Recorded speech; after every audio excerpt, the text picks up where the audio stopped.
ठीक है, स्टार्ट कर रहे हैं। वैसे ये सब सारा चीज पढ़ा चुका हूं एक बार फिर से, लेकिन बस रिमाइंड करा रहा हूं। ठीक है, फंक्शन को समझने का कितना एस्पेक्ट होगा हम लोग के पास में, थोड़ा फास्ट और लाउड भी रहना आप लोग। हाँ, फंक्शन को समझने का कितना एस्पेक्ट होगा बताओ? दो।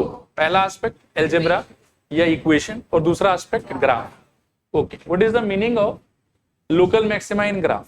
कौन से पॉइंट को आप लोकल मैक्सिमा बोल के पहचानोगे? ऐसा पॉइंट जिसके आसपास का वैल्यू क्या हो रहा होगा, उससे कम या डिक्रीज या डिग्रेड हो रहा होगा। आया बात समझ? ऐसे पॉइंट्स को हम लोग क्या बोलेंगे? पॉइंट को बोलेंगे पॉइंट ऑफ लोकल मैक्सिमा, और वैल्यू को बोलेंगे लोकल मैक्सिमा। क्लियर मेरे ख्याल में? फिर इसके बाद में आता है meaning of local minima in graph. ये क्या होता था? ग्राफ के ऊपर का ऐसा वैल्यू जिसके आसपास लेफ्ट में एज वेल एज राइट में फंक्शन का वैल्यू धीरे धीरे क्या होने लग जाए, बढ़ने लग जाए, वैसे वैल्यू को हम लोग क्या बोलेंगे? Local minima. और जिस पॉइंट पे ये ऑकर हो रहा होगा उस पॉइंट को क्या बोलोगे? Point of local. क्लियर मेरे ख्याल? इसके बाद में आता था, मतलब एक और चीज यहीं पे समझ लो, नॉर्मल पॉइंट का मीनिंग क्या होता था कि जैसे आप x इक्वल्स टू x1 देखते हो तो उसके लेफ्ट में फंक्शन का वैल्यू बढ़ रहा है और राइट में फंक्शन का वैल्यू क्या हो रहा है? कम हो रहा है। तो दोनों तरफ अगर ऑपोजिट बिहेवियर है, ठीक है ना, तो उस सिचुएशन को हम लोग बोलेंगे ये नॉर्मल पॉइंट है। जैसे यहाँ पर भी आप देख सकते हो कि x1 की लेफ्ट में वैल्यू कम हो रहा है, राइट में क्या हो रहा है? बढ़ रहा है। तो ऑपोजिट बिहेवियर अगर है तो हम बोलेंगे ठीक है ये नॉर्मल पॉइंट हो। क्लियर मेरे ख्याल में? इसके बाद में एक चीज आता था कि मैक्सिमम वैल्यू और मिनिमम वैल्यू को इन कॉमन आप क्या बोल सकते हो? Extremum values of the function. उसके बाद में एक चीज आता था point of inflection on the graph. और पॉइंट ऑफ इन्फ्लेक्शन में आप थोड़ा कंफ्यूज हो सकते हो कि सर ये भी तो नॉर्मल पॉइंट का बिहेवियर हुआ कि एक तरफ वैल्यू बढ़ रहा है और एक तरफ वैल्यू क्या हो रहा है? कम हो रहा है। या आप उल्टा देखोगे तो एक तरफ वैल्यू कम हो रहा है, दूसरी तरफ वैल्यू क्या हो रहा है? बढ़ रहा है। लेकिन ये चीज आपका डाउट तब क्लियर हो जाएगा जब आप थोड़ा सा टेंजेंट के एस्पेक्ट में सोचो। ठीक है ना? आप देखो कि जो आपका मैक्सिमा वाला सिचुएशन है उस पे इफ यू ड्रॉ टेंजेंट, मैं आपको एक बना के भी दिखा देता हूँ। देखना है यहाँ पे इस पे इफ यू ड्रॉ टेंजेंट, तो ये टेंजेंट आपकी किससे पैरेलल होगा बताओ? X axis. ठीक है, और जो इस पे आप टेंजेंट बनाओगे नॉर्मल पॉइंट पे जिसके लेफ्ट में वैल्यू कम हो रहा था, राइट में वैल्यू बढ़ रहा था, तो इस टेंजेंट को आप कह सकते हो कि एक्स एक्सिस से पैरेलल है। ये श्योर हो कि एक्स एक्सिस से पैरेलल नहीं है कि नहीं? नहीं। आप यहाँ के भी सिचुएशन में देखोगे तो पॉइंट ऑफ मिनिमा पे यू विल फाइंड कि tangent is parallel to x axis, लेकिन सिंपल वाले पॉइंट पे tangent is not parallel to x axis. लेकिन जब आप आओगे मान लो कि ये वाले सिचुएशन में जहां पर आप सपोज करो कि इन्फ्लेक्शन वाले सिचुएशन से डील कर रहे हो, तो यू विल फाइंड कि इन्फ्लेक्शन वाले पॉइंट पे भी जो टेंजेंट बनेगा वो क्या होगा? Parallel to x axis. And this makes it different from simple points. मतलब सिंपल पॉइंट और इन्फ्लेक्शन पॉइंट का एक कॉमन बिहेवियर है कि लेफ्ट में मान लो कि वैल्यू अगर बढ़ रहा है तो राइट में वैल्यू क्या हो रहा होगा? कम हो रहा होगा। और एक अनकॉमन बिहेवियर जो इन लोग को डिस्टिंग्विश करता है वो बिहेवियर ये है कि इन्फ्लेक्शन वाले पॉइंट पे बनने वाला tangent will be parallel to x axis, लेकिन सिंपल वाले पॉइंट पे बनने वाला tangent will not be parallel to x axis. Clear मेरे ख्याल में यहाँ तक? इनफैक्ट आप इस सिचुएशन में भी देख सकते हो कि इस पॉइंट पर जो टेंजेंट बनेगा that will be parallel to x axis, लेकिन सिंपल वाले पॉइंट पे बनने वाला tangent is not parallel to x axis. Clear मेरे ख्याल में यहाँ तक? इसके बाद में आता था आपके स्टेशनरी पॉइंट या टर्निंग पॉइंट। तो स्टेशनरी पॉइंट या टर्निंग पॉइंट का कॉमन अगर डेफिनेशन में आपको बताऊं तो कॉमन डेफिनेशन ये होता है कि ऐसा पॉइंट जिस पे बनने वाला टेंजेंट क्या हो जाए? Parallel to x axis. और tangent parallel to x axis होने की वजह से क्या होगा कि dy dx या f dash x का आंसर कितना होना चाहिए? 0। क्लियर मेरे ख्याल में? और ये कॉमन प्रॉपर्टी मैंने 3 जगह ऑब्जर्व किया अभी के एक्सप्लेनेशन में। एक हमने ऑब्जर्व किया इसको कहां पर? मैक्सिमा के सिचुएशन में। एक हमने इसको ऑब्जर्व किया कहां पर? मिनिमा के सिचुएशन में। और एक हमने इसको ऑब्जर्व किया कहां पर? इन्फ्लेक्शन के सिचुएशन। तो पॉइंट ऑफ मैक्सिमा का जो पॉइंट होगा वो पॉइंट भी एक तरीके से स्टेशनरी पॉइंट हुआ। पॉइंट ऑफ मिनिमा का जो पॉइंट होगा वो भी एक तरीके से स्टेशनरी पॉइंट हुआ। और पॉइंट ऑफ इन्फ्लेक्शन का भी जो पॉइंट होगा वो भी एक तरीके से क्या हुआ? स्टेशनरी पॉइंट हुआ। क्लियर मेरे ख्याल में यहाँ तक? इसके बाद में देखो क्या है, ये मैंने बता ही दिया आपको कि point of local maxima, point of local minima and point of inflection को कलेक्टिवली ये कॉमनली आप क्या बोल सकते हो? स्टेशनरी पॉइंट या फिर टर्निंग पॉइंट। और इंटरेस्टिंग बात यह है कि इन सारे सिचुएशन में dy dx का वैल्यू या f dash x का वैल्यू क्या हो रहा होगा? 0। इसके बाद में आता है कि आप टेंजेंट्स का बिहेवियर नोटिस करो कि मैक्सिमा के सिचुएशन में क्या हो रहा होगा और मिनिमा के सिचुएशन में क्या हो रहा होगा। तो ये जो ग्राफ है ये कौन से सिचुएशन को रिप्रेजेंट कर रहा है? पहले ये बताओ, मैक्सिमा का कि मिनिमा का? मैक्सिमा का। और ये जो अलग अलग व्हाइट कलर का लाइंस मैंने बना रखा है ये सारा का सारा क्या है? टेंजेंट। एक उस सिचुएशन में जब मैक्सिमा हो रहा होगा, एक उसके लेफ्ट में और एक उसके राइट में। क्लियर मेरे ख्याल में? अब अगर आप थोड़ा और डीप में जाओगे और स्लोप के बारे में सोचोगे तो जो लेफ्ट में बनने वाला टेंजेंट है उसका एंगल ऑफ इंक्लिनेशन 90 से कम है, तो इसका जो स्लोप होगा वो कैसा होना चाहिए? पॉजिटिव। जो राइट में बनने वाला टेंजेंट है आपका उसका एंगल ऑफ इंक्लिनेशन 90 से ज्यादा, तो इसका स्लोप कैसा होना चाहिए? नेगेटिव। और जो मैक्सिमा के सिचुएशन में बनने वाला टेंजेंट है, ये उस पॉइंट पे बनने वाला जो टेंजेंट है वो कैसा है? एक्स एक्सिस से पैरेलल, तो उसका स्लोप कितना होना चाहिए? 0। तो इससे एक कंडीशन डेवलप हुआ कि जब कभी भी मैक्सिमा का सिचुएशन आएगा, ठीक है ना, तो उस सिचुएशन में मैक्सिमा वाले पॉइंट पे बनने वाले मतलब क्या कि टेंजेंट का स्लोप कितना हो जाएगा 0, लेफ्ट वाले टेंजेंट का स्लोप कैसा होगा पॉजिटिव, और राइट वाले टेंजेंट का स्लोप कैसा होगा नेगेटिव। ये एक तरीके से आप ऐसा कह सकते हो कि dy dx का जो साइन है ना वो पॉइंट ऑफ मैक्सिमा के लेफ्ट में क्या होगा पॉजिटिव और राइट में क्या होगा नेगेटिव, और पॉइंट पे क्या हो जाएगा आपके लिए 0। फिर इसी चीज को आप ऑब्जर्व कर सकते हो लोकल मिनिमा के सिचुएशन में भी। मिनिमा में भी आप अगर तीनों जगह पे पॉइंट पे लेफ्ट में और राइट में टेंजेंट बना लेते हो तो ऐसा दिखाई देगा। फिर आप अगर स्लोप को एक्सप्लोर करोगे तो लेफ्ट वाला इस बार मोर देन 90 डिग्री के एंगल पे है, तो लेफ्ट वाले का स्लोप क्या हो जाना चाहिए नेगेटिव। राइट वाला लेस देन 90 डिग्री के सिचुएशन में, तो इसका स्लोप कितना होना चाहिए पॉजिटिव। और पॉइंट पे बनने वाला टेंजेंट अभी भी क्या है पैरेलल टू एक्स एक्सिस, तो इसका स्लोप कैसा रहेगा 0। तो उससे मुझे समझ में आया कि लोकल मिनिमा के सिचुएशन में dy dx का बिहेवियर कैसा होना चाहिए। dy dx का लेफ्ट में बिहेवियर होना चाहिए नेगेटिव, पॉइंट पे बिहेवियर होना चाहिए 0, और राइट में बिहेवियर कैसा होना चाहिए पॉजिटिव। क्लियर मेरे ख्याल में। और जब आप इन्फ्लेक्शन के सिचुएशन से डील करोगे तो ये तो मान लो कि इन्फ्लेक्शन का पॉइंट ऐसा आ रहा होगा और ये फिर इन्फ्लेक्शन का पॉइंट आपका ऐसा आ रहा होगा।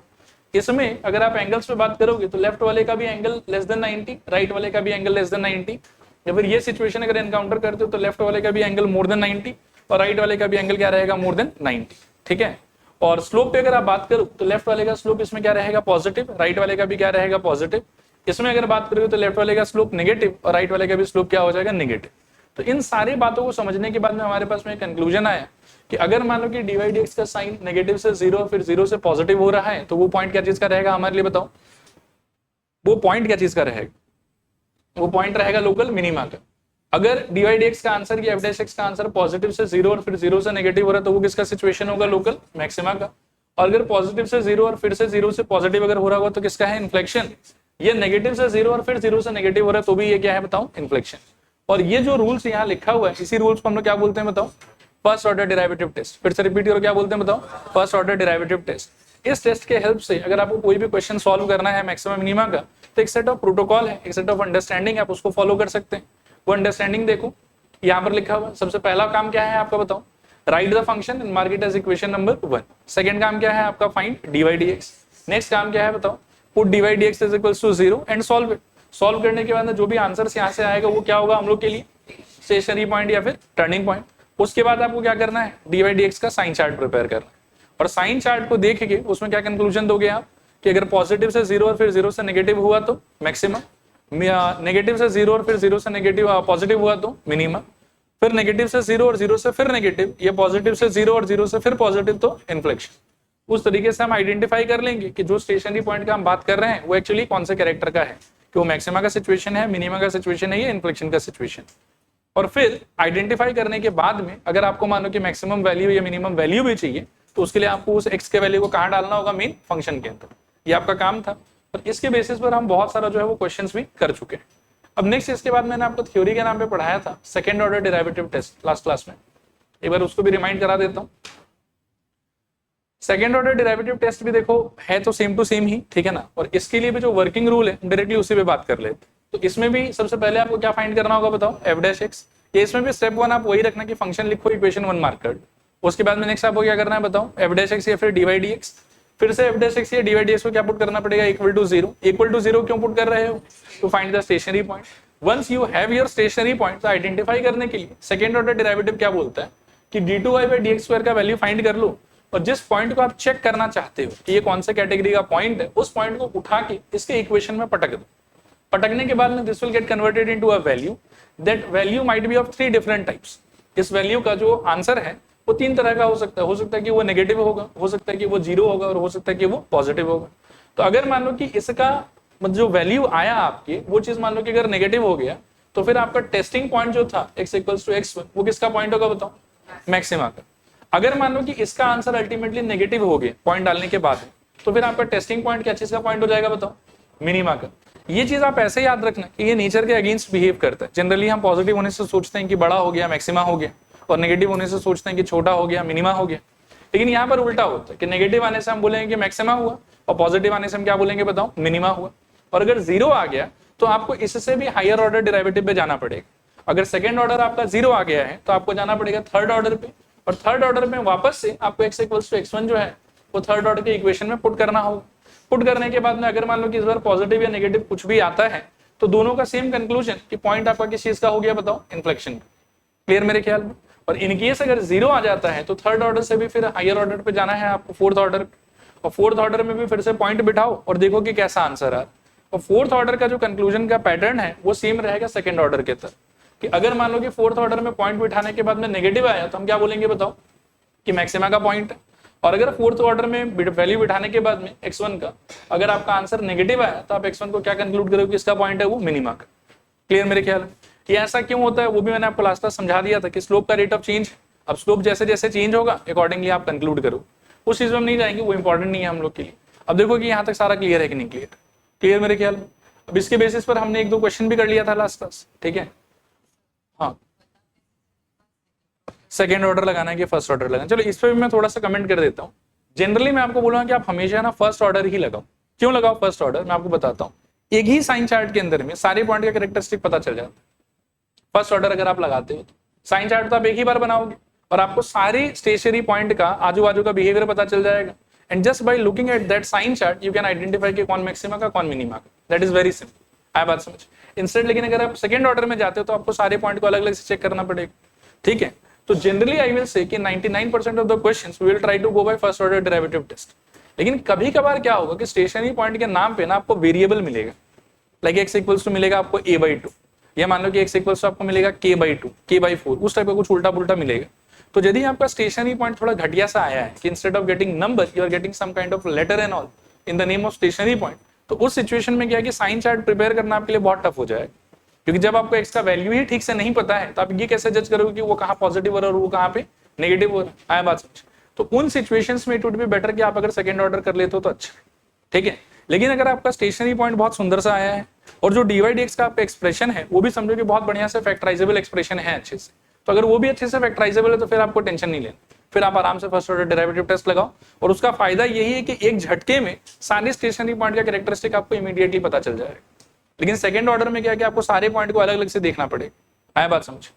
लेकिन फिर से सेकंड ऑर्डर का अपना खुद का यूज है। खुद का यूज इसका यही है कि अगर सपोज करो कि स्टेशनरी पॉइंट थोड़ा फालतू सा आता है जिसके बेसिस पर मानो कि जज करना थोड़ा सा डिफिकल्ट है कि dy/dx का आंसर पॉजिटिव होगा कि नेगेटिव होगा, तो उन सारे सिचुएशंस में it is better to go for second order derivative test. अभी क्वेश्चंस आएगा तो मैं बता दूंगा आप लोग।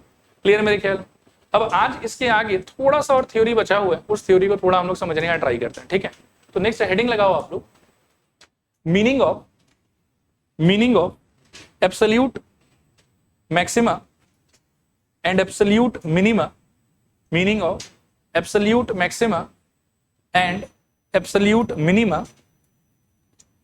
absolute maxima and absolute minima in x belongs to open interval a comma b, in x belongs to open interval a comma b, in x belongs to open interval a comma b। ठीक है मेरे ख्याल में? आगे थोड़ा ध्यान से सुन। अब देखो कि अभी तक हम क्या है कि सिंगल पॉइंट से या सिचुएशन से डील कर रहे थे, लेकिन कभी कभार ऐसा भी हो सकता है कि एक फंक्शन आपको प्रोवाइडेड रहेगा और आपको x का एक वैल्यू या 2 वैल्यू ना देगी, एक इंटरवल दे देगी और बोलेगा कि इस इंटरवल के अंदर में जज करके बताओ कि इसका मैक्सिमा कौन होगा, मिनिमा कौन होगा। और वहां पर एक और वर्ड आता है नया कि एब्सोल्यूट मैक्सिमा या फिर एब्सोल्यूट मिनिमा। इस चीज को भी हमको थोड़ा सा समझना है। तो आप सबसे पहले ये समझो कि यदि आप मानो कि y इक्वल्स टू fx आपका एक फंक्शन है और x is belonging to some open interval a comma b, तो सिचुएशन कैसा रहेगा? तो सिचुएशन आपका रहेगा देखो ऐसा। आया बात समझ? यहाँ पर ये जो व्हाइट कलर से मैंने बना रखा है वो आप समझिए कि y equals to f of x का ग्राफ, ठीक है। और इसको आपको मान लो कि नोटिस करना है, ऑब्जर्व करना है in some interval x belongs to a comma b। तो एक रैंडम ऐसे ही मैं सिचुएशन बता रहा हूँ इसके अंदर में कि y इक्वल्स टू fx आपका फंक्शन है, कुछ इक्वेशन रहेगा उसका। जब आप उसको ग्राफ में कन्वर्ट करोगे तो ग्राफ ओवरऑल आपका इस टाइप का दिखाई दे सकता है। और जरूरी नहीं कि इसमें जितना बार मैंने इसको फ्लक्चुएट कराया है उतना बार ही करे, उससे ज्यादा भी कर सकते हैं, उससे कम भी कर सकते हैं। लेकिन मोर और लेस चलो ठीक है, एक ऐसा सिचुएशन कुछ ना कुछ आएगा हमारे पास, ठीक है। और x का आप एक और चीज नोटिस करो इस कि जो आपको इंटरवल नोटिस करने के लिए बोला गया है वो कैसा है आपका ओपन इंटरवल। मतलब a पे एग्जैक्टली क्या वैल्यू आ रहा नहीं आ रहा वो हमारे लिए इंपॉर्टेंट नहीं है, और b पे क्या वैल्यू आ रहा नहीं आ रहा वो हमारे लिए इंपॉर्टेंट नहीं है। हमारे लिए इंपॉर्टेंट है कि इन दोनों के बीच में कौन सा वैल्यूज अटीन हो रहा है, यानी कि a के बाद और b से पहली। तो a के बाद b से पहले मतलब मैं इस पॉइंट के आगे से बिगिन करूंगा, ठीक है, और इस पॉइंट के पहले तक मैं नोटिस करूंगा उसको, लेकिन पॉइंट्स पे क्या हो रहा है वो मैं नोटिस नहीं करूँ। आया बात समझ? अब अगर हम अपने पुराने अंडरस्टैंडिंग के हिसाब से बात करें तो आप मेरे को बताओ कि इसमें मैक्सिमा का सिचुएशन आपके हिसाब से कौन सा? x1 मेरे ख्याल में मैक्सिमा का सिचुएशन है क्योंकि आजू बाजू में वैल्यू गिरेगा। फिर x3 मैक्सिमा का सिचुएशन है, आजू बाजू में वैल्यू गिरेगा। फिर x5 भी मैक्सिमा का सिचुएशन है क्योंकि आजू बाजू में वैल्यू गिरेगा। और मिनिमा का सिचुएशन कौन सा है? x2 मेरे ख्याल में मिनिमा का सिचुएशन है क्योंकि आजू बाजू में फंक्शन का वैल्यू बढ़ेगा। फिर x4 मेरे ख्याल में मिनिमा का सिचुएशन है, आजू बाजू में फंक्शन का वैल्यू बढ़ेगा। और x6 भी जो है वो मिनिमा का सिचुएशन है क्योंकि आजू बाजू में वैल्यू बढ़ेगा। आया बात समझ? अब इंडिविजुअली अगर कोई मेरे से पूछे तो आई विल से कि x equals to x1 is a point of local maxima and y is equals to f of x1 या y1 is equals to f of x1, जो वैल्यू यहाँ अटेन हो रहा है that is actually the local maxima. Same description I will give for x3, same description for x5। After that there comes a word called absolute maxima. अब absolute maxima का क्या मतलब है? तो एब्सोल्यूट मैक्सिमा का मतलब है कि आप तो पूरा इस इंटरवल में देखने वाले हो ना इसको, इस पूरे इंटरवल में बहुत सारा मैक्सिमम आया अपने अपने लोकेलिटी में, लेकिन उन सारे मैक्सिमम के बीच में कोई एक आदमी तो ऐसा होगा जो सबसे बड़ा होगा। मैं बात समझ? इस फोटो के हिसाब से वो कौन है बताओ? x5 वाला सिचुएशन, y5 हो गया आपका लोकल मैक्सिमम और x इक्वल्स टू x5 क्या हो गया आपका पॉइंट ऑफ लोकल मैक्सिमम। लेकिन just by looking at the graph I can see कि इस पे आने वाला जो वैल्यू है वो बाकी सारे मैक्सिमम के कंपैरिजन में थोड़ा क्या है, बड़ा है। तो इस चीज को हम लोग बोलेंगे absolute maximum in this situation. आया बात समझ? x equals to x1 is a point of local maximum, x equals to x3 is a point of local maximum and x equals to x5 is a point of local maximum. y1 is the local maximum, y3 is the local maximum, y5 is also the local maximum. लेकिन among all the local maximum सबसे बड़ा maximum कौन सा है यहाँ पे? y5 and therefore y5 will be called as absolute maximum. बोलो आया समझ कि नहीं आया समझ? थोड़ा पूरा। Similarly I can say कि देखो x2 will be point of local minimum, x4 will be point of local minimum and x6 will be point of local minimum. इस पे आने वाला वैल्यू y2 विल बी, नहीं अभी मत बोलो एब्सोल्यूट, अभी बोलो लोकल मिनिमम। फिर y4 will be local minimum, फिर y6 will be local minimum. लेकिन सारे लोकल मिनिमम के बीच में सबसे छोटा कौन? y2 सबसे छोटा, सारे मिनिमम सबके बीच में y2। तो y2 को आप क्या बोल सकते हो बताओ? Absolute minimum. ठीक है, और पॉइंट ऑफ एब्सोल्यूट मिनिमम अगर मैं पूछूं तो कौन सा हो जाएगा? x2। Point of absolute maximum पूछूं तो वो क्या हो जाएगा? x5। ये कॉन्टेक्स्ट आपको क्लियर होना चाहिए। आया बात समझ? अब बोलोगे सर इसका क्वेश्चंस कैसे करेंगे? तो क्वेश्चन से कोई झमेला नहीं है, आपके पास में एक y इक्वल्स टू fx का फंक्शन रहेगा, आप तो अपना पूरा प्रोसेस लगाओ, 3-4 तो मैक्सिमा मिलेगा आपको, और सबसे बड़ा जो मैक्सिमा होगा वो हो गया आपका एब्सोल्यूट मैक्सिमा। और जहां पर वो ऑकर हुआ जिस x के वैल्यू के लिए, वो x का वैल्यू हो गया आपका point of absolute maxima. Similarly मान लो कि जब आप सॉल्व कर रहे होगे तो 2-3 आपको मिनिमा मिल जाएगा, और उन सारे मिनिमा के बीच में जो सबसे छोटा होगा उसको आप क्या बोल सकते हैं? Absolute minima. बोलो क्लियर है कि नहीं क्लियर? तो क्वेश्चन सॉल्विंग के टाइम पर कुछ नया नहीं आएगा, ये जस्ट एक डेफिनेशन था, ये आपको पता होना चाहिए। क्लियर मेरे ख्याल है। इसके अलावा एक और सिचुएशन जिससे हम डील कर सकते हैं, देखो कि meaning of absolute maximum and absolute minimum in x belongs to closed interval a to b। पिछले बार हम किसको पढ़ रहे थे बताओ? Open interval. मतलब बाउंड्री पॉइंट पर क्या बिहेवियर था, क्या वैल्यू था, वो मेरे लिए रेलिवेंट या इंपॉर्टेंट नहीं था। लेकिन अब मैं किसके बारे में बात कर रहा हूं बताओ? क्लोज इंटरवल के बारे में। तो अब क्या है कि बाउंड्री पॉइंट पे कौन सा बिहेवियर है वो भी मेरे लिए बहुत ज्यादा इंपॉर्टेंट हो जाएगा। क्लियर मेरे ख्याल? अब एक बार इस ग्राफ को देखो, तो इसमें फिर से देखो आप कि ए से लेके बी तक का इंटरवल ये वाला है। ये जो व्हाइट कलर से बनाया हुआ है यहाँ पे, इसको मैं एक बार फिर से बोल देता हूँ कि ये आपके लिए है y is equals to f of x का ग्राफ। ठीक है, कुछ ना कुछ इक्वेशन रहा होगा इसका, ग्राफ प्लॉटिंग के बाद में मान लो कि इस टाइप का कुछ हो रहा है। इसमें भी आप देख सकते हैं कि सेम ही ग्राफ है पिछले बार वाला, बस इस बार मेरे लिए इंपॉर्टेंट और क्या है बताओ? Apart from all the local maximum and local minimum, और दो चीज मेरे लिए बहुत इंपॉर्टेंट हो जाता है कि x इक्वल्स टू a पे, ठीक है, और x इक्वल्स टू b पे फंक्शन का बिहेवियर कैसे। क्यों ये चीज मेरे लिए इंपॉर्टेंट हो जाता है? क्योंकि इस बार जो इंटरवल मेरे को देखने के लिए बोला गया है उसमें a as well as b दोनों इंक्लूडेड है कि एक्सक्लूडेड है? इंक्लूडेड। तो इसलिए इस बार मेरे लिए इस पे आने वाला वैल्यू और इस पे आने वाला वैल्यू भी क्या हो जाएगा? इंपॉर्टेंट। क्लियर मेरे ख्याल? अब क्या होगा देखो कि वही पुराना अप्रोच हमारा कि आराम से हम क्वेश्चन सॉल्व करेंगे। पहले dy dx इक्वल्स टू 0, वहां से सारा का सारा स्टेशनरी पॉइंट या टर्निंग पॉइंट आ जाएगा। फिर चाहे फर्स्ट ऑर्डर डेरिवेटिव टेस्ट लगाओ, चाहे सेकंड ऑर्डर डेरिवेटिव टेस्ट लगाओ, आपको सारा का सारा जो है वो पॉइंट्स का कैरेक्टर पता चल जाएगा कि कौन मैक्सिमा का है, कौन मिनिमा का है, और उसके हिसाब से आप सारा लोकल मैक्सिमा, लोकल मिनिमा वगैरह निकाल लो।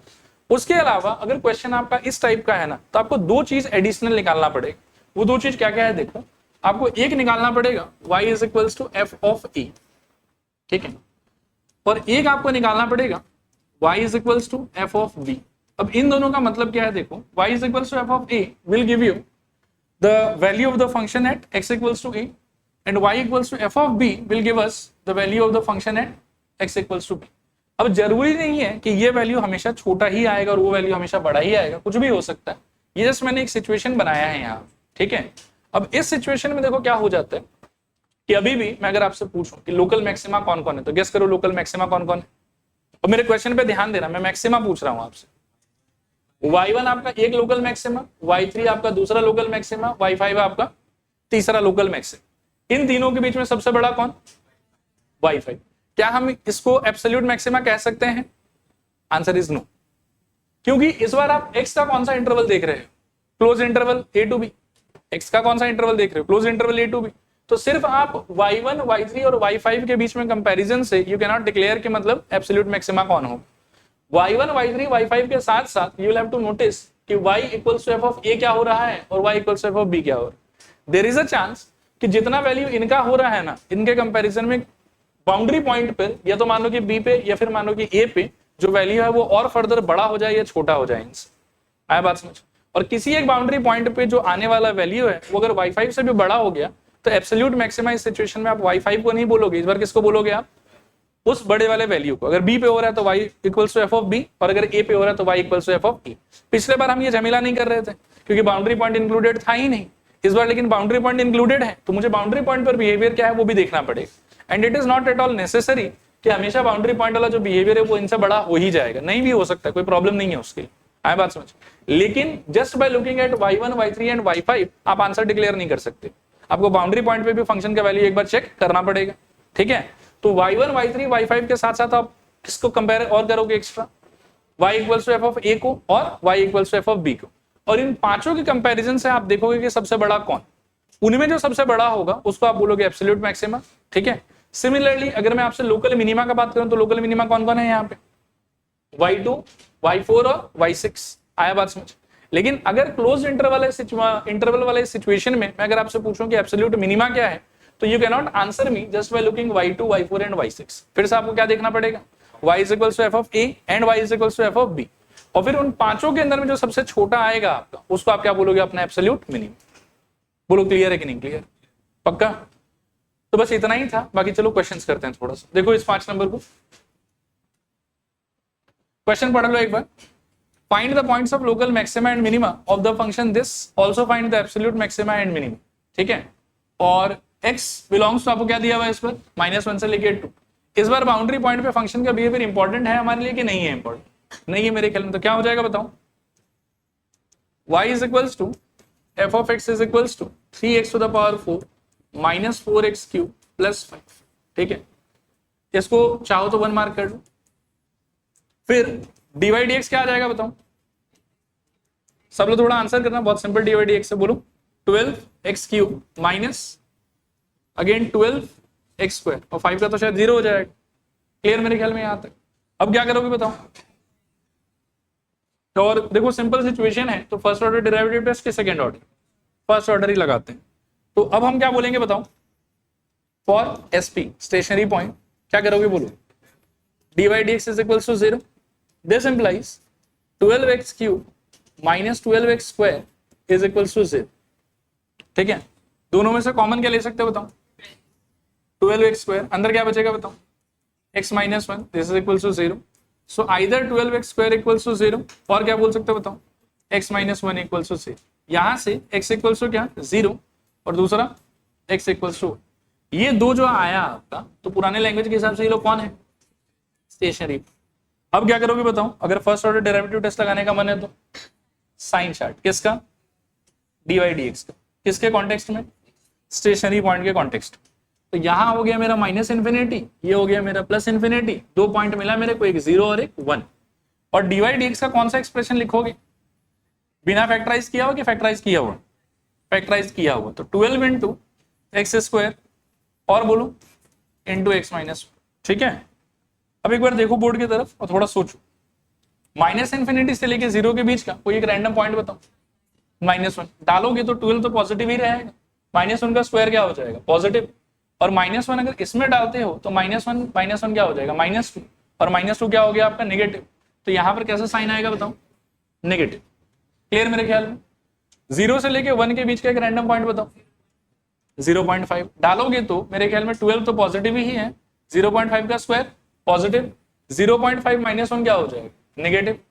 तो अभी भी प्रोडक्ट मेरे को क्या लग रहा है कि नेगेटिव ही आएगा।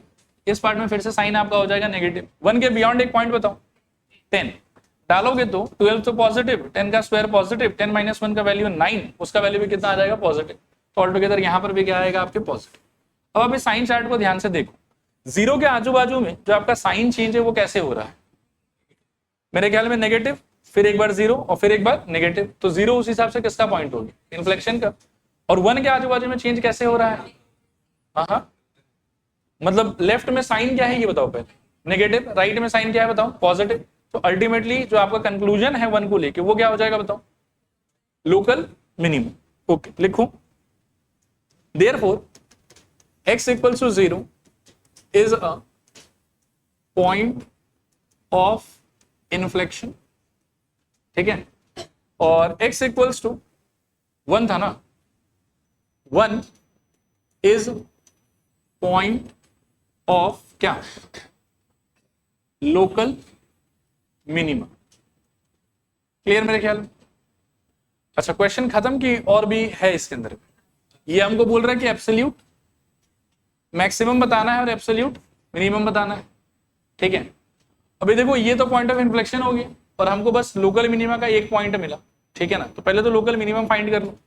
Therefore local minimum value is equals to f of 1 और एक्सप्रेशन आपका 3 माइनस 4 प्लस 5 ना, 3 इंटू 1 पावर 4 माइनस 4 इंटू 1 का क्यूब प्लस 5, कितना आ रहा है अल्टीमेटली 4, ठीक है।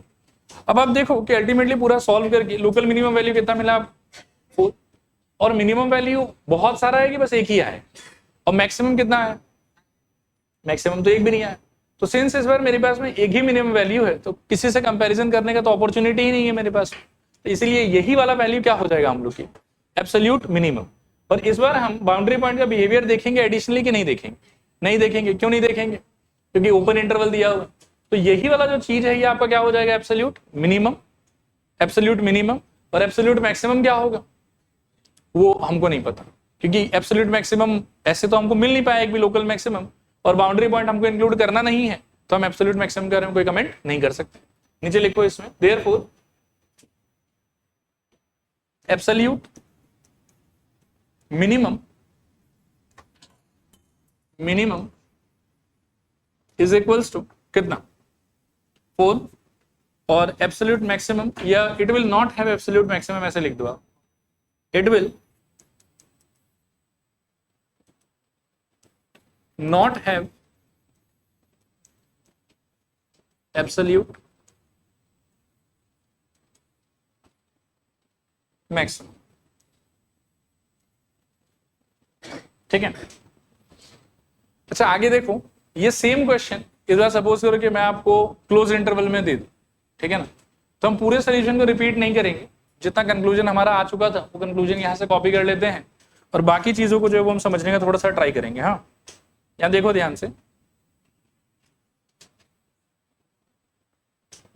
सोचना मैं क्या कह रहा हूं। क्वेश्चन पहले पढ़ लो आप एक बार, क्वेश्चन क्या दिया हुआ, सेम ही क्वेश्चन है, सेम ही फंक्शन है, बाकी सारा चीज भी सेम ही है, बस इस बार चेंज क्या हुआ आपकी कि पिछले बार ओपन इंटरवल था और इस बार क्या हो गया क्लोज इंटरवल। तो जो आपका फर्स्ट हाफ होगा वो तो मेरे ख्याल में सेम ही रहना चाहिए। ऐसे थोड़ा सा लिख देता हूँ, y is equals to f x equals to 3x to the power 4 minus 4x cube plus 5।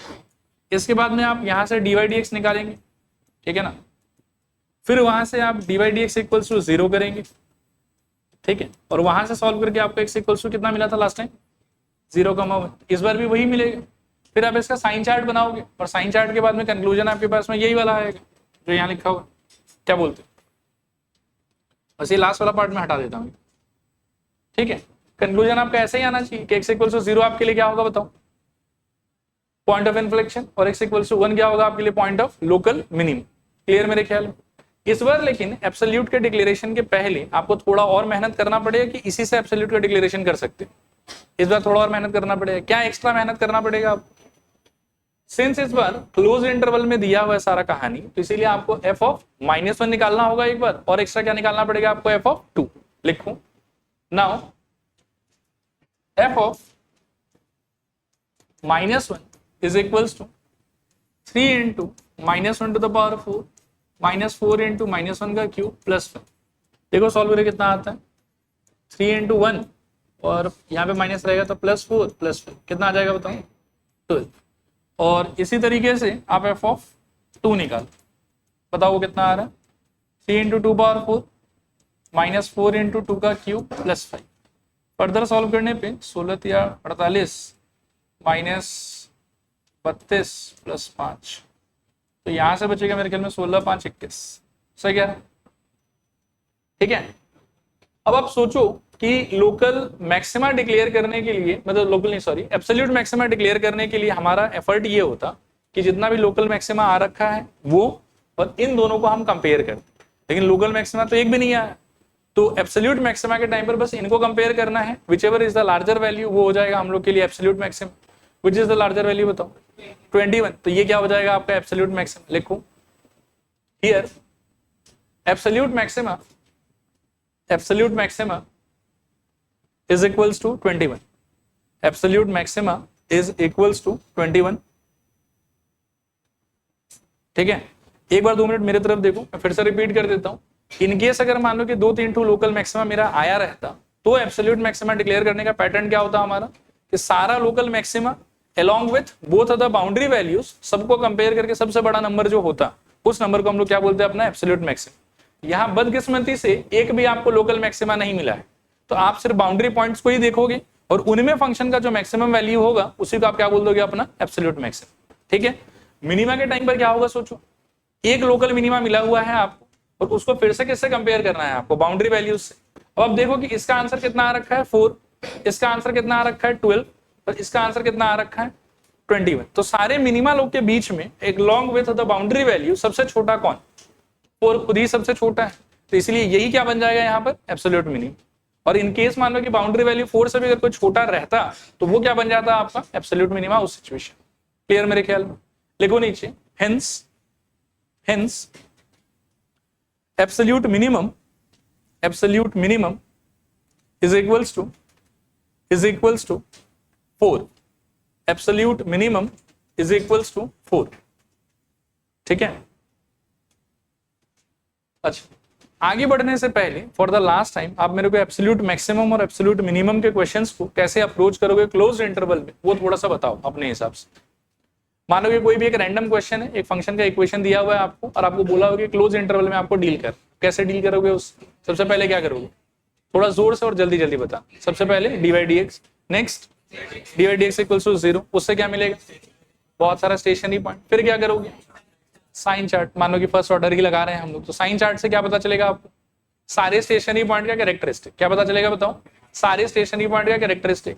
मान लो कि 2 लोकल मिनिमा का आया और 1 या 2 मान लो कि लोकल मैक्सिमा का है, ठीक है। फिर उससे क्या करोगे, लोकल मिनिमम वैल्यू निकाल लो और क्या करो, लोकल मैक्सिमम वैल्यू निकाल लो। ये होने के बाद क्या करोगे, बाउंड्री पॉइंट्स पे फंक्शन का वैल्यू निकालो, ये वाला और ये। मैक्सिमा एब्सोल्यूट डिक्लेयर करने से पहले, ये एब्सोल्यूट मैक्सिमा डिक्लेयर करने से पहले आपका क्या अप्रोच रहेगा, सारा आया हुआ local maxima along with both the boundary values, जो सबसे बड़ा होगा वो क्या हो जाएगा आपका एब्सोल्यूट मैक्सिमा। और एब्सोल्यूट मिनिमा डिक्लेयर करने का प्रोसेस क्या होगा, सारा local minima compared with both the boundary values, और इन सारे में जो सबसे छोटा होगा उसको क्या बोल दोगे आप, एब्सोल्यूट मिनिमम। उसको क्या बोल दोगे बताओ, एब्सोल्यूट मिनिमम। क्लियर मेरे ख्याल। चलो नेक्स्ट आप हेडिंग लिखो, word problems of maxima and minima. Word problems of maxima and minima. Word problems of maxima and minima. ठीक है, देखो इसको लेके भी मैं एक हाउ टू अप्रोच आपको दिखाऊंगा कि आपको क्वेश्चंस कैसे करना चाहिए। बिफोर गोइंग इनटू दैट हम थोड़ा सा ना क्लास 10 का ये सरफेस एरिया एंड वॉल्यूम का फॉर्मूलाज रिकॉल कर लेते हैं। ठीक है, इसको देख लो, वैसे इसका पीडीएफ दे दिया है मैंने आप लोगों को पहले ही, बाकी फिर भी एक बार रिवाइज करा देता हूं। ये शब्द याद है आप लोग जो बोर्ड पर दिख रहा है, अभी पढ़ो तो क्या वर्ड है, किसको कहते हो क्यूबॉइड। ईंट को 3 क्यूबॉइड कह सकते हो, फिश एक्वेरियम को क्यूबॉइड कह सकते हो और बॉक्स को क्यूबॉइड कह सकते हो। जिस रूम में आप बैठे हो उसको भी क्या बोल सकते हो, क्यूबॉइड बोल सकते हो। ऐसा कोई भी चीज जिसके पास में क्या क्या होगा, लेंथ, ब्रेथ और हाइट, उस चीज को हम लोग क्या बोलेंगे, क्यूबॉइड। आप देख सकते हैं क्यूबॉइड देखने में जनरली ऐसा हो। इसका दो फॉर्मूला इंपॉर्टेंट है आपके लिए। पहला फॉर्मूला टोटल सरफेस एरिया, क्या वैल्यू होगा बताओ, 2 times of LB plus BH plus LH या HL। फिर से रिपीट करो, क्या होगा बताओ, 2 times of LB plus BH plus HL। Clear मेरे ख्याल में। और दूसरा फॉर्मूला है वॉल्यूम का। वॉल्यूम का फॉर्मूला क्या हो जाएगा, L into B into H। एक और फॉर्मूला है एरिया फॉर वॉल्स का, वो भी किसी किसी क्वेश्चन में दरकार पड़ सकता है, उसको मैं थोड़ा डिटेल में एक्सप्लेन कर देता हूँ। ये वाला फॉर्मूला कैसे आता है उस पर अगर मैं थोड़ा चर्चा करूँ आप लोगों के साथ में, तब इस रूम के बारे में ही सोचो अच्छे से, ठीक है। इस रूम की हर एक वॉल को अगर आप इंडिविजुअली देखोगे तो उसका शेप कैसा है ये बताओ, please be loud and fast. Rectangle. अब अगर मैं बोलूं कि रूम के इस तरफ के लेंथ को आप L मान लो, ग्राउंड के अंदर, ठीक है ना, इस तरफ के लेंथ को आप क्या मान लो, B मान लो, और जो ये है आपके पास में वर्टिकल, उसको आप मान लो हाइट। तो उस वाले वाल का एरिया कितना हो, L इंटू H, ठीक है। इस वाले वाल का एरिया कितना हो, B इंटू H, ठीक है। और जितना एरिया उस वाल का होगा उतना ही एरिया इस वाल का होना चाहिए, क्योंकि दोनों ऑपोजिट वाल एग्जैक्टली सेम होगा। तो वो कितना आ रहा था आपके फॉर्मूले के हिसाब से, L इंटू H, और ये कितना आ रहा था, L इंटू H। दोनों मिला के कितना हो जाएगा, 2LH।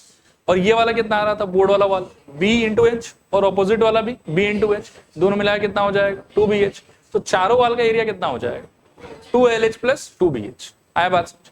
ऐसे भी कॉमन सेंस कहता है कि फ्लोर का एरिया कितना होगा, L इंटू B, और फ्लोर और सीलिंग क्या होगा, एग्जैक्टली सेम, तो उसका भी एरिया कितना होगा, L इंटू B। तो ये जो 2LB वाला पार्ट है ना, ये यहाँ से हट जाएगा अगर आप सिर्फ 4 वाल का बात कर रहे हैं। तो इस चीज को थोड़ा दिमाग में रखिए। क्लियर मेरे ख्याल में। नेक्स्ट बढ़ेंगे हम लोग और देखेंगे क्यूब के बारे में। अब क्यूब में और क्यूबॉइड में क्या डिफरेंस है। क्यूब में लेंथ, ब्रेथ, हाइट अलग अलग हो सकता है, सॉरी उल्टा बोल रहा हूं, क्यूबॉइड में लेंथ, ब्रेथ, हाइट अलग अलग हो सकता है। क्यूब में क्या हो जाएगा, सारा का सारा सेम। सारा सेम होने की वजह से क्या होगा कि हर एक फेस जो है वो इंडिविजुअली क्या हो जाएगा, स्क्वायर। अभी क्यूबॉइड वाले में क्या था, सारा का सारा फेस रेक्टेंगल, लेकिन क्यूब में क्या हो जाएगा, स्क्वायर। और स्क्वायर होने की वजह से हर एक फेस का जो एरिया है वो क्या हो जाएगा, L स्क्वायर या S स्क्वायर, जो भी आप बोलो। और टोटल फेस कितना आपके पास में, 6, तो 6 फेस का टोटल एरिया 6L स्क्वायर। और वॉल्यूम का अगर बात करेंगे तो length into breadth into height, तो L into L into L क्या हो जाएगा, L क्यूब।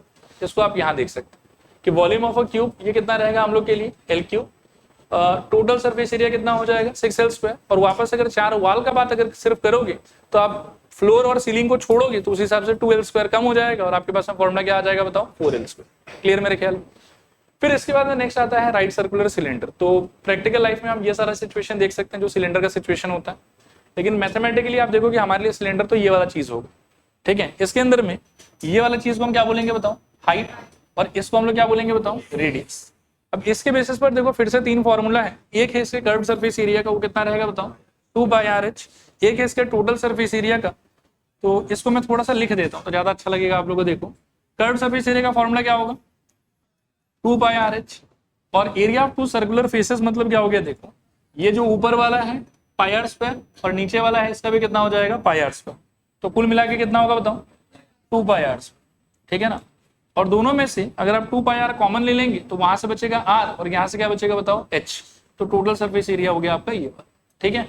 वॉल्यूम का formula πr square into h। Volume का फॉर्मूला फिर से बताओ, πr स्क्वायर इंटू h। फिर नेक्स्ट आता है सर्कुलर कोन, ठीक है। अब कोन देखो, कोन हम इस चीज को कहते हैं, बाकी इसमें मैं 2 सामान थोड़ा बनाना चाहूंगा। अगर आप बिल्कुल ऊपर से नीचे आते हो ये वाला चीज, तो ये क्या हो जाएगा आपके लिए, इसको आप बोलोगे h, हाइट। और अगर आप नीचे यहाँ एक लाइन बनाते हो तो इसको क्या बोलोगे आप, रेडियस r, ठीक है। इन दोनों को याद रखेंगे। और ये जो टेढ़ा वाला सामान है यहाँ पे, आप देखो जरा ये वाला चीज, इसको क्या बोलोगे, स्लैंट है। मैं फिर से रिपीट करता हूँ, देखो ये वाला चीज को क्या बोलोगे, हाइट। ये वाला चीज को क्या बोलोगे, रेडियस। और ये टेढ़े वाले चीज को क्या बोलोगे, स्लैंट है। देखो क्लियर है कि नहीं क्लियर।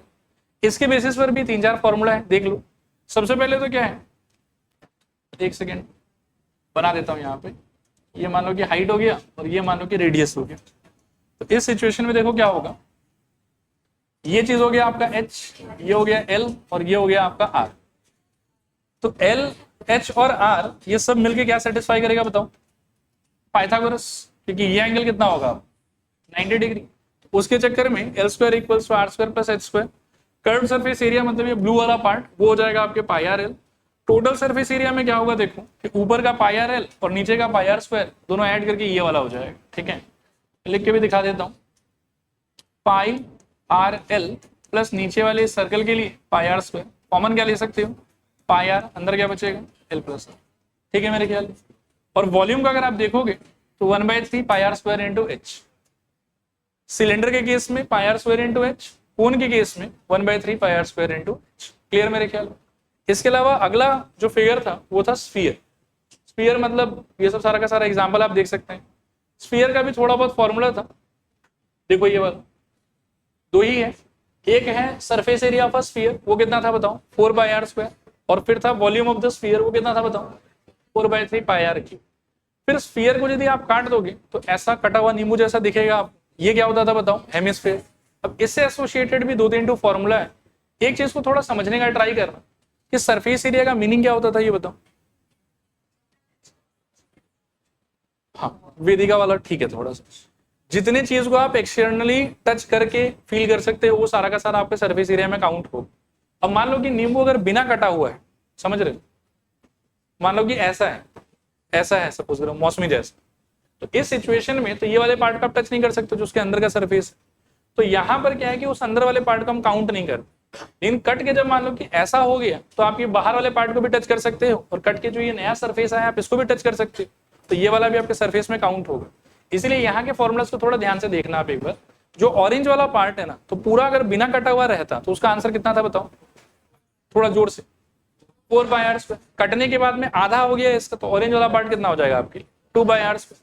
ब्लू वाला पहले नहीं था अब है, और ब्लू वाला कौन से शेप में बताओ सर्कल, तो उसका एरिया कितना होगा पाई आर स्क्वायर। तो यदि मैं पूछूं कि टोटल सरफेस एरिया कितना हुआ तो क्या बोलोगे 3/r स्क्वायर, और यदि मैं बोलूं कि कर्व सरफेस एरिया कितना हुआ तो क्या बोलोगे 2/r स्क्वायर।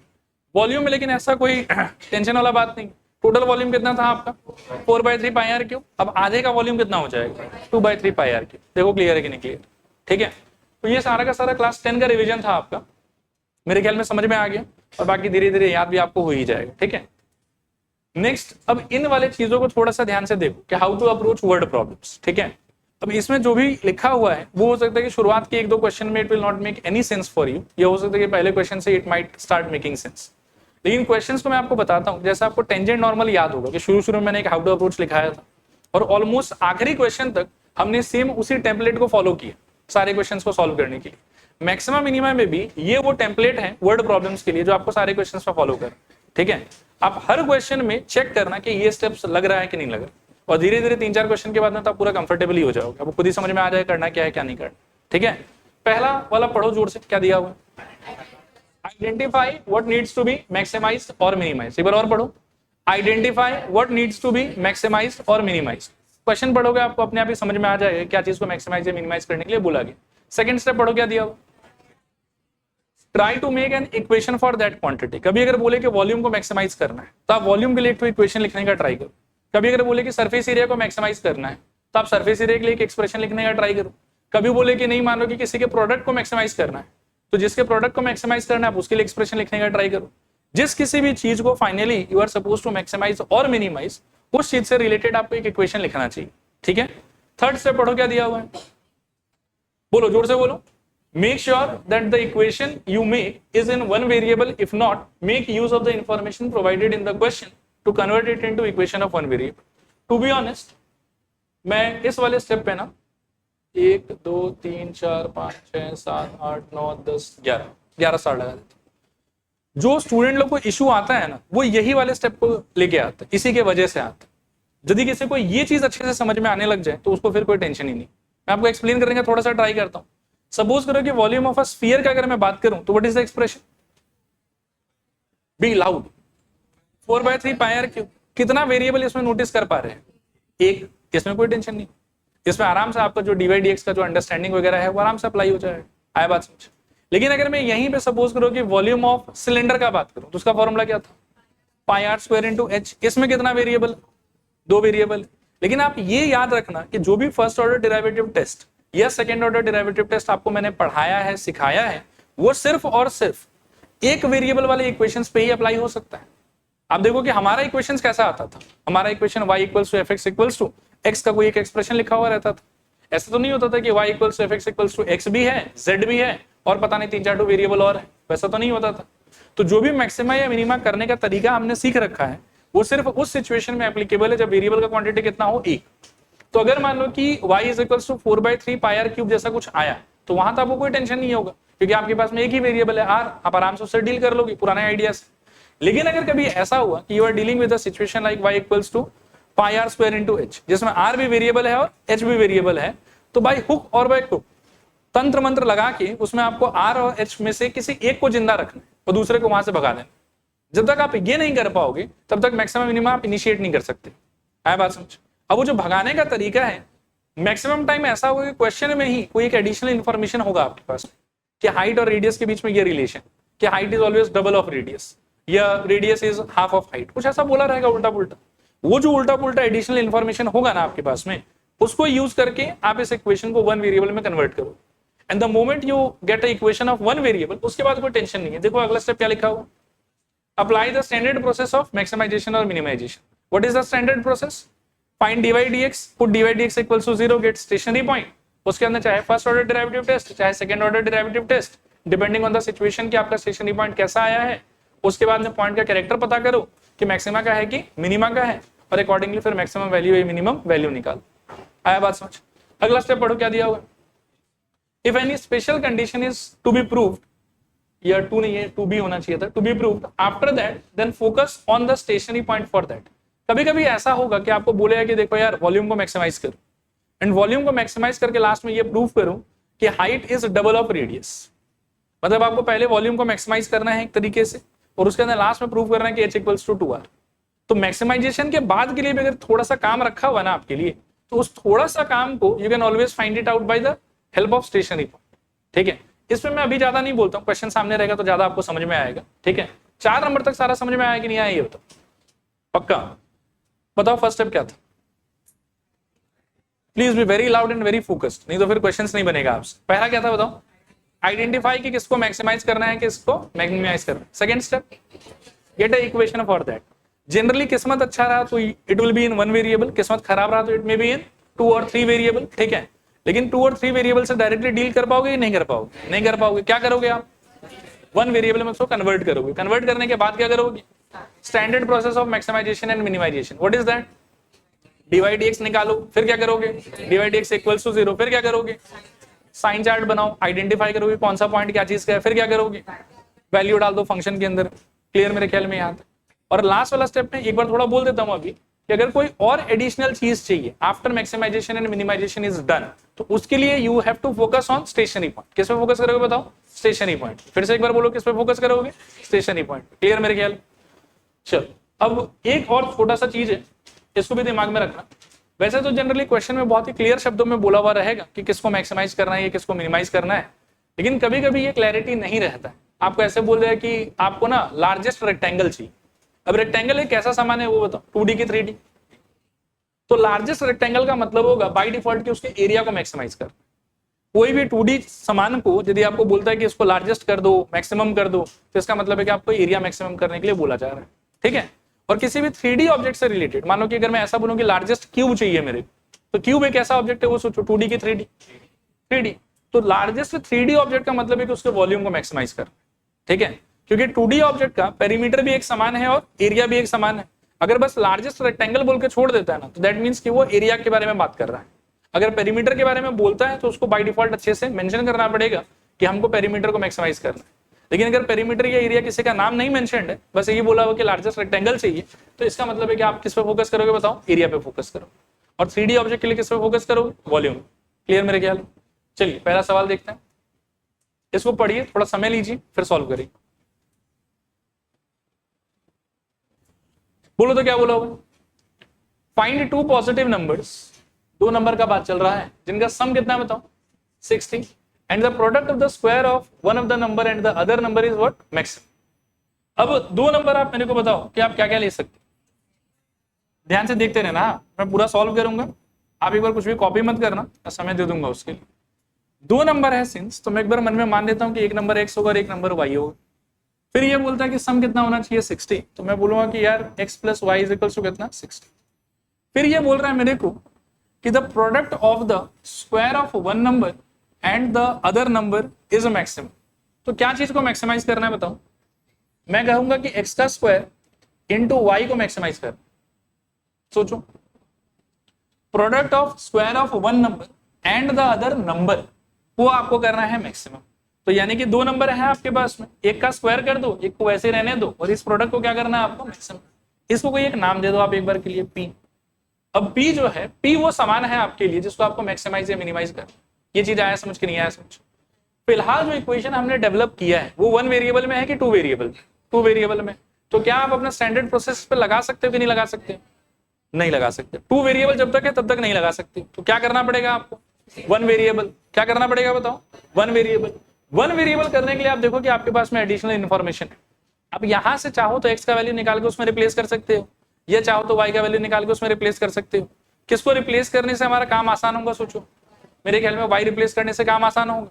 आ जाओ, तो अगले स्टेप में हम लिखेंगे, ये हो गया सपोज करो मेरे लिए इक्वेशन नंबर 1। हाँ, तो हम बोलेंगे कि p is equals to x का square into what? 60 minus x, region from 1। अब जो समान आपको मैक्सिमाइज करना था, जो पहले आपके पास में वन वेरिएबल में अवेलेबल नहीं था, ना यू विल सी कि p इक्वल्स टू क्या आ रहा है बताओ? 60 एक्स स्क्वायर माइनस मेरे ख्याल में एक्स का क्यूब। क्या अब ये वन वेरिएबल में है? एक बार लिखो मत, सोचो, जोर से बताओ मेरे को, क्या अब ये वन वेरिएबल में है? Answer is yes. And what is the variable जिस पर p डिपेंड कर रहा है? x। तो अब आपको पूरा स्टैंडर्ड प्रोसेस ऑफ मैक्सिमाइजेशन लगाना है, और डिफरेंशिएशन वगैरह किसके रेस्पेक्ट में करोगे? x के रेस्पेक्ट। एक बार लिखना मत, फिर से देख लो अच्छे से। तो सबसे पहले क्या निकालोगे बताओ? dp dx। क्या निकलेगा बताओ? मेरे ख्याल में 120x माइनस 3x। अगला काम क्या करोगे? dp dx is equals to 0। तो क्या इक्वेशन मिलेगा बताओ? 120x minus 3x square is equals to 0। अगले पेज पे सॉल्व कर लेते हैं। कॉमन क्या ले सकते हो? मेरे ख्याल में 3x ले लो, अंदर क्या बचेगा बोलो?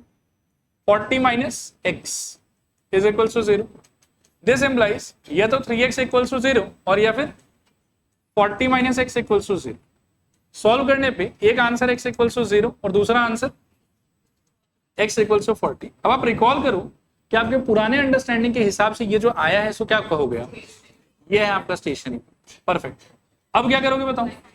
Sign chart. Very good. Sign chart किसका बना रहे हैं हम लोग? dy dx। किसके रेस्पेक्ट में?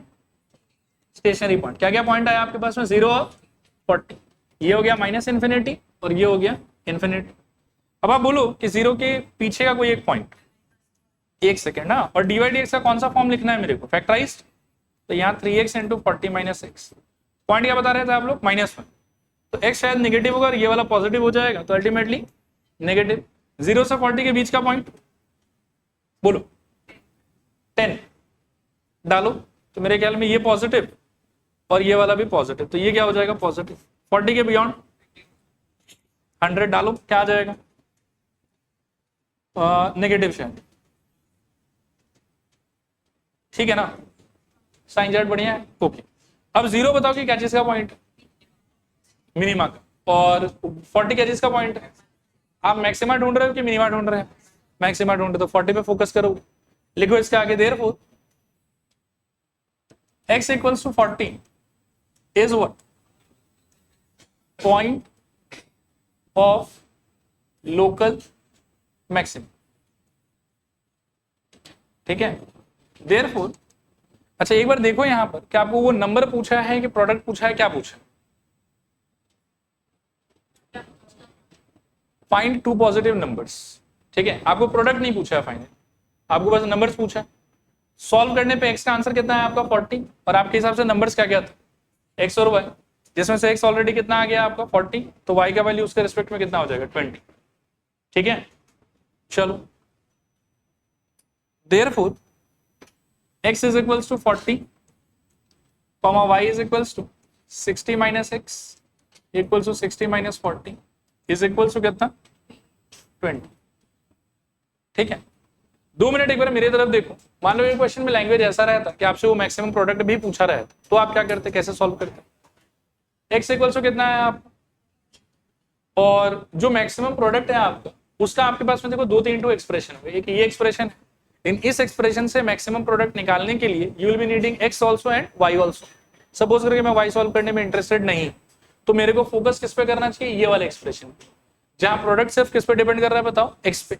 तो जो भी मेरा एक्स आ रखा है, मान लो कि यहाँ पर कितना आ रखा है एक्स का वैल्यू 40, वो उठा के आप ये वाले में डाल दो, immediately you will get the maximum product. लेकिन इस क्वेश्चन में मैक्सिमम प्रोडक्ट हम लोगों से नहीं पूछा है, हम लोगों से वो नंबर पूछा है, इसीलिए एक्स का हमारा आंसर कितना हो रहा है बताओ 40, और दूसरा नंबर यानी कि वाई का आंसर कितना हो रहा है हमारा 20। बोलो क्लियर है कि नहीं क्लियर? क्लियर। देखो अगला क्वेश्चन देखो, पढ़ो। आओ करते हैं। इस बार कितना नंबर है ये बताओ, 3, और तीनों नंबर का सम कितना है, तो x, y, z, तीनों का sum x plus y plus z equals to 26। और देखो कंडीशंस क्या क्या है। The second number is thrice as large as the first. इसका मतलब second number is thrice as large as first, तो y इक्वल्स टू मेरे ख्याल में 3x, एक ये कंडीशन हो गया। फिर द सम ऑफ, अच्छा इस पे तो बाद में जाएंगे हम लोग, चलो ठीक है ये है हम लोग के पास में। और मैक्सिमाइज मिनिमाइज क्या चीज को कर रहे हैं वो सोचो। Sum of the squares of these numbers is least, यानी कि पहला नंबर का स्क्वायर प्लस दूसरा नंबर का स्क्वायर प्लस तीसरा नंबर का स्क्वायर, इस चीज को मैं कुछ ऐसे बोल देता हूं, मान लो कि s बोल देता हूं सम, ठीक है ना। इस एक्सप्रेशन को मुझे क्या करना है बताओ, मिनिमाइज। लेकिन ये फिलहाल कितने वेरिएबल में, तो यहां से कुछ कर पाओगे, कुछ नहीं कर पाओगे, नहीं नहीं नहीं, यहां से कुछ नहीं कर पाओगे। अब आपका टारगेट क्या होना चाहिए, इसको वन वेरिएबल में कन्वर्ट करना। वन वेरिएबल में कन्वर्ट करने के लिए देखो एक ये पीस ऑफ इंफॉर्मेशन काम आएगा आपके, ठीक है। तो आओ थोड़ा सा ठीक कर दूं पहले इसको, क्या हो जाएगा बताओ, s इक्वल्स टू मेरे ख्याल में x स्क्वायर प्लस कितना 3x का होल स्क्वायर, और z की जगह पर क्या होगा बताओ। तो z के लिए सुनना ध्यान से, इन तीनों का सम 26 है राइट, तो z का वैल्यू क्या हो जाएगा बोल 26 minus y minus x, this is equals to 26 minus y की जगह पर 3x और माइनस x, तो all together 26 minus 4x। Clear मेरे ख्याल में चलेगा ना यहाँ तक। तो ये वाला क्या हो जाएगा आपके लिए 26 माइनस 4x। अभी ऊपर वाला एक्सप्रेशन तो इट वाज इन 3 वेरिएबल, इसीलिए कुछ कर नहीं पा रहे थे, लेकिन नीचे वाला एक्सप्रेशन कितने वेरिएबल में, एक, तो इसका तो सब कुछ कर सकते हो। अब आपको यहां से लगाना है standard process of maximisation and minimisation. एक और इंपॉर्टेंट चीज कि आपका इंडिपेंडेंट वेरिएबल, ठीक है, वो कौन है, x, तो उसी के रेस्पेक्ट में डिफरेंशिएशन वगैरह चलता रहेगा आपका। देखो यहाँ पर सबसे पहले ये मैं एक बार लिख ही लेता हूं उसको, s इक्वल्स टू क्या है ultimately x square plus 9x square और प्लस 26 माइनस 4x का होल स्क्वायर, ठीक है।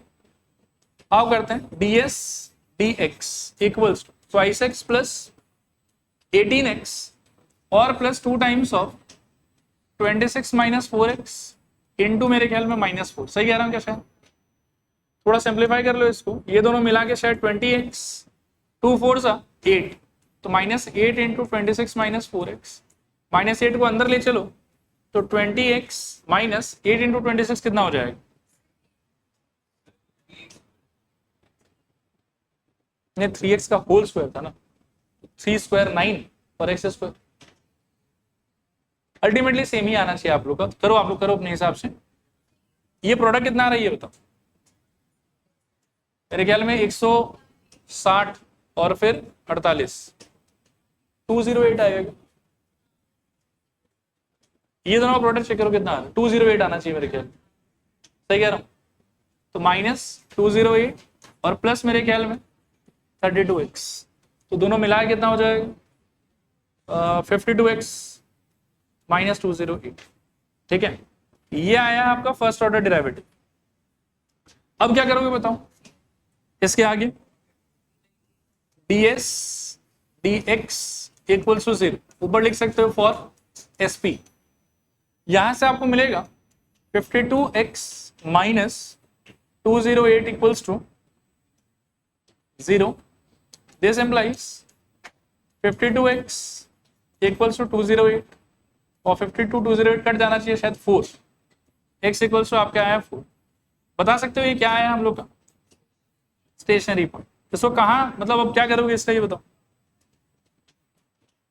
साइन चार्ट इसके रेस्पेक्ट में तो यहाँ 4 यहाँ माइनस इन्फिनिटी, यहाँ इन्फिनिटी, और ds dx का फैक्टराइज फॉर्म हमारे लिए हो गया ये वाला 52x माइनस 208।